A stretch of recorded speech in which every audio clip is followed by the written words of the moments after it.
నీళ్లు త్రాగి మల విసర్జన చేసిన తర్వాత ఒక అరగంట సేపు నడవటం, ఒక పావు గంట 20 నిమిషాల సేపు ప్రాణాయామం లాంటివి చేయటం, ఒక అరగంట 20 నిమిషాల సేపు ఆసనాలు లాంటివి చేయటం, ఈ 3 తప్పనిసరిగా చేయండి.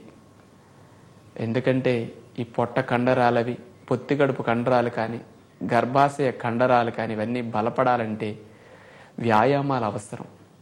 అలాంటివి చేయటం వల్ల రక్త ప్రసరణ జరుగుతుంది.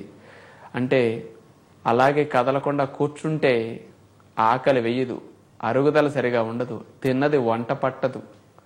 అందుచేత అస్తమానం అలా పడుకుంటే గ్రోత్ సరిగా ఉండదు, కదలికలు సరిగా ఉండవు లోపల.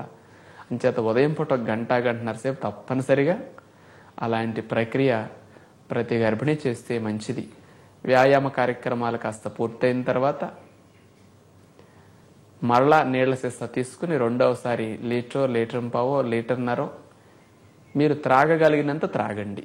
ఇంత త్రాగాలని లేదు, మీ అనుకూలమైన స్థితి మీరు చూసుకుని త్రాగే ప్రయత్నం చేయండి.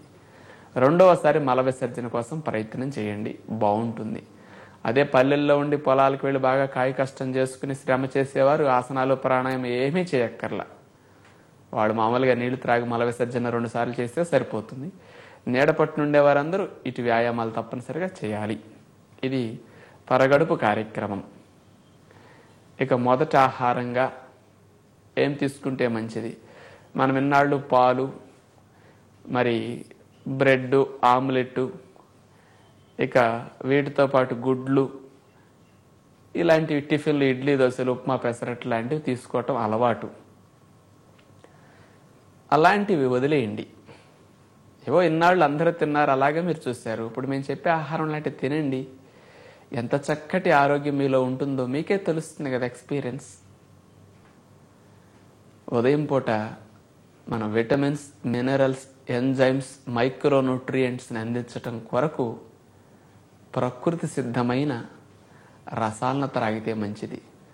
జీర్ణకోశానికి కూడా ఉదయం పూట అట్లాంటి రసాలు తాగితే అవి రక్తంలో పోషక పదార్థాలన్నిటినీ బ్యాలెన్స్ చేయడానికి చక్కగా హెల్ప్ చేస్తాయి. మనం చెప్పినట్లుగా వెజిటబుల్ జ్యూస్ మంచిది, లేకపోతే గోధుమ గడ్డి రసం మరీ మంచిది. కాస్త గర్భవతులు ఉన్న ఇంట్లో కాస్త పెద్దలు కానీ ఎవరన్నా కానీ శ్రద్ధ పెట్టి గోధుమ గడ్డి పండించుకు త్రాగగలిగితే మంచిది. కాస్త అపార్ట్మెంట్లో ఉండి బస్తీల్లో ఉండేవారు కూడా పండించుకోవచ్చు. అంటే 10 గ్లాసులు పచ్చి కూరగాయల రసం త్రాగితే 1 గ్లాసుడు సుమారుగా గోధుమ గడ్డి రసంలో అన్ని పోషక పదార్థాలు ఉండేంత సమానమైన లాభాన్ని కలిగిస్తుంది. అంటే 10 గ్లాసులకు 1 గ్లాసు ఇది సమానం అంటే గోధుమ గడ్డిలో ఎంత ఎక్కువ ఉంటాయో మీరు ఒకసారి ఆలోచించండి. అసలు ఏ సప్లిమెంట్ మీరు బయట నుంచి అందించవలసిన పని లేదు. ఇక కంప్లీట్ ఫుడ్ అన్నమాట అది. అంటే సూక్ష్మ పోషక పదార్థాలన్నింటినీ బ్యాలెన్స్ చేయడానికి అంత చక్కటి ఆహారం. కాస్త ప్లాస్టిక్ ట్రేలు, కాస్త 1 అడుగు వెడల్పు, 2 అడుగులు పొడవుండే ట్రేలు ఉంటాయి ప్లాస్టిక్కి, ఇంత ఎత్తు ఉండేవి. కాస్త చిల్లులు పెట్టేయండి, మట్టి పోయండి, కాస్త గోధుమల పైన మంచి గోధుమలు చల్లేయండి, మట్టి పొర కప్పేయండి, నీళ్లు చల్లుతూ ఉండండి, నీడ పెట్టుకోండి. దాని మీద పేపర్లు కానీ ఏమి వేయొద్దు, అట్లా గాలి వెలుతురు తగిలితే సరిపోతుంది. మట్టి కప్పేస్తాం కదా, ఆ వేడికి మొక్కలు వస్తాయి. మొక్క పైకి వచ్చిన దగ్గర నుంచి సూర్యకిరణాలు డైరెక్ట్గా తగలపోయినా ఆ రేసెస్ అట్లా పాస్ అవుతాయి గాలి ద్వారా, అట్లా మనకి ఇబ్బంది లేదు. చక్కగా 89 రోజులకి గడ్డి ఎదుగుతుంది. ఆ గడ్డి ఇంత ఎత్తేదిగా కత్తిరించుకోండి. 1 దోసెడు గడ్డి తీసుకోండి. కొంతమంది 1 కప్పు రసం, స్పూనుడు రసం తాగి నాకు రక్తం పట్టలేదండి అని అడుగుతున్నారు. స్పూను 2 స్పూన్లు తాగితే ఏమొస్తుందండి? ఇది ఆహారం, ఔషధం కాదు. ఔషధాలు స్పూన్లతో 1/2 స్పూన్లతో తీసుకుంటారు, కానీ ఆహారాన్ని ఎక్కువ తీసుకోవాలి. అందుకని 1 దోసెడు గడ్డి కత్తిరించి 1 ట్రేలో కొంచెం నీళ్లు పోయండి, మిక్సీ వేసేసి మెత్తగా అయిన తర్వాత వడకట్టి పిప్పి తీసేసి ఆ రసానికి 1-2 స్పూన్లు 3 స్పూన్లు అయినా తేనె కలపండి. కొంచెం నిమ్మరసం కలిపేసి ఆ గ్లాస్ జ్యూస్ ఇప్పించండి. మళ్ళీ ఆ కత్తిరించిన దానికి మళ్ళీ చిగురు వస్తుంది. 7-8 రోజుల తర్వాత అది వాడుకోవచ్చు. ఇంకొక ట్రే రేపేస్తే మళ్ళీ 8-9 రోజులకి, ఎల్లుండి ఇంకో ట్రేలో చల్లుకుంటే ఇంకో 8-9 రోజులకి, అట్లా 7-8 ట్రేలు పెట్టుకుని రోజు అట్లా వేసుకుంటూ ఉంటే 8-9 రోజులకి గడ్డి కత్తిరించుకుని అలా వాడుకోవచ్చు అనమాట. డైరెక్ట్గా గోధుమ గడ్డి రసం త్రాగటం చాలా ప్రత్యేకించి లాభాలు ఉంటాయి. అలా పండించి త్రాగటానికి ప్రయత్నం చేయండి. ఇది కుదరని వారు ఉదయం వెజిటబుల్ జ్యూస్ త్రాగడానికి ప్రయత్నించండి. పొట్ల, సొర, బీర, క్యారెట్, టమోటా, బీట్రూట్, కీర, బూడిద గుమ్మడి ఇలాంటి 7-8 రకాల కూరగాయల్లో ఏవైనా 3-4 రకాలు 5 రకాల కూరగాయలు మీకు అందుబాటులో ఉన్న వాటి తీసుకోండి. అన్ని ముక్కలు కలపండి, గ్రైండ్ చేయండి, వడకట్టి పిప్పి తీసేసేయండి. నీళ్లు పోయకుండా కూడా గ్రైండ్ చేయొచ్చు. ముందు టమోటాలు, కీరా, దోసకాయలు వేసి గ్రైండ్ చేస్తే నీళ్ళలాగా వస్తుంది. అందులో ఇతర ముక్కలు వేసి గ్రైండ్ చేయండి. ఇక వాటర్ వేయక్కర్లేదు. మెత్తగా అయిన తర్వాత వడకట్టి ఆ రసాన్ని తీసుకుని ఒక 1/2 లీటరు లేదా 300 ml 350 ml వరకు తీసుకోండి. ఆ జ్యూస్కి తేనె, నిమ్మరసం కలిపి త్రాగేయచ్చు. గోధుమ గడ్డి ఎక్కువగా పండించుకున్నప్పుడు డైరెక్ట్గా గోధుమ గడ్డి తాగితే ఇక వెజిటబుల్ జ్యూస్ అక్కర్లేదు. వజ్రాలు దొరికినప్పుడు వెండి, బంగారాలకు విలువే ఉంటుందండి. అవి ఉన్నప్పుడు వీటికి అవసరం ఉండదు, వీటికి విలువ ఉండదు. అలాగే గోధుమ గడ్డి అంత విలువైంది కాబట్టి వెజిటబుల్ జ్యూస్ అవసరం లేదు. గోధుమ గడ్డి ఎక్కువ లేదండి, కొంచెం కొంచెం ఉంటున్నది అన్నప్పుడు ఈ వెజిటబుల్ జ్యూస్లోనే గోధుమ గడ్డి వేసి గ్రైండ్ చేసి తీసుకోవచ్చు. గోధుమ గడ్డి అసలు లేదు అన్నప్పుడు అచ్చంగా వెజిటబుల్ జ్యూస్ని ఒక గ్లాస్ అందించండి. రక్తంలో ఉండాల్సిన సకల పోషక పదార్థాలని, సూక్ష్మ పోషక విలువలన్నిటినీ, ఎంజైమ్స్ని సమృద్ధిగా ఈ జ్యూసులు అందిస్తాయి. ఆమ్లక్షార నిష్పత్తిని బ్యాలెన్స్ చేస్తాయి. మరి చాలా మంచి లాభం ఉంటుంది జ్యూస్ వల్ల. మెల్లగా 10 నిమిషాల సేపు అట్లా చిప్ చేస్తూ తాగండి ఉదయం పూట మొదటి ఆహారంగా. ఈ జ్యూస్ త్రాగిన తర్వాత లేదా గోధుమ గడ్డి రసం త్రాగిన తర్వాత 1 గంట గ్యాప్ ఇవ్వండి. ఏదైనా ఒక రసం త్రాగుతారు, 1 గంట వ్యవధిస్తే సరిపోతుంది. ఈ లోపు ఆ రసం అరిగిపోయి రక్తం లోపలికి వెళ్ళిపోయి మీకు ఆకలి వేస్తుంది, పొట్ట ఖాళీగా ఉంటుంది.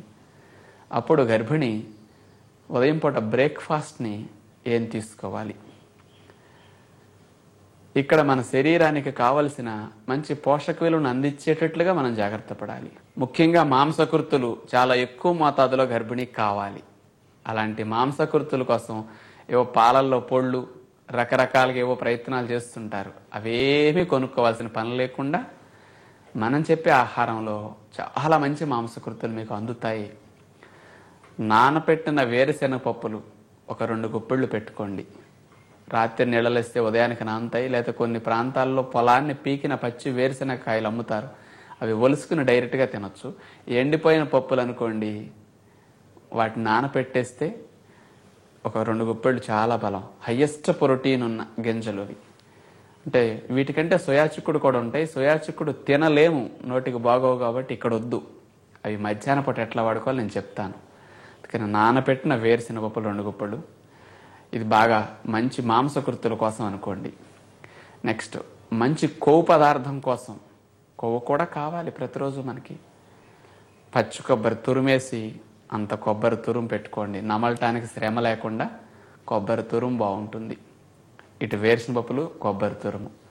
ఇక మంచి విటమిన్స్ కోసం, వీటి కోసం, మినరల్స్ కోసం మొలకెత్తిన విత్తనాలు చాలా బాగా డెవలప్ అవుతాయి. గింజల్లో ఉండే పోషక పదార్థాల కంటే మొలకలు వచ్చేసరికి అవన్నీ పెరుగుతాయి. అందుకని పెసలు, శనగలు 2 రకాలు అట్లాంటి గింజలు పెట్టుకోండి. ఇప్పుడు ఈ 4 రకాలు పెట్టుకోవచ్చు.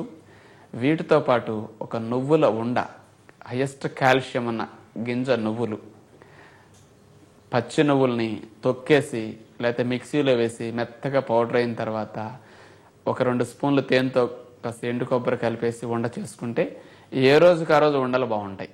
నిలవ ఉండవు అనమాట. పచ్చి నువ్వులు ఉండలు కొంచెం టేస్ట్గా అనిపించకపోవచ్చు, కానీ రుచి గురించి పక్కన పెడితే పచ్చి నువ్వులు ఉండలు మంచివి.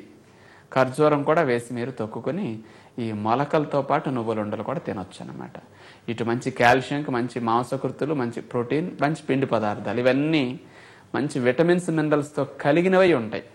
అదే మీరు ఇడ్లీ, దోశలు, పూరీలు తిన్నారనుకోండి, అటు కొవ్వు హాని కలిగించే విధంగా నూనె రూపంలో వస్తుంది, పిండి పదార్థం ఒకటి వస్తుంది, మాంసకృతులు, విటమిన్స్, మినరల్స్ మాత్రం ఉండవు.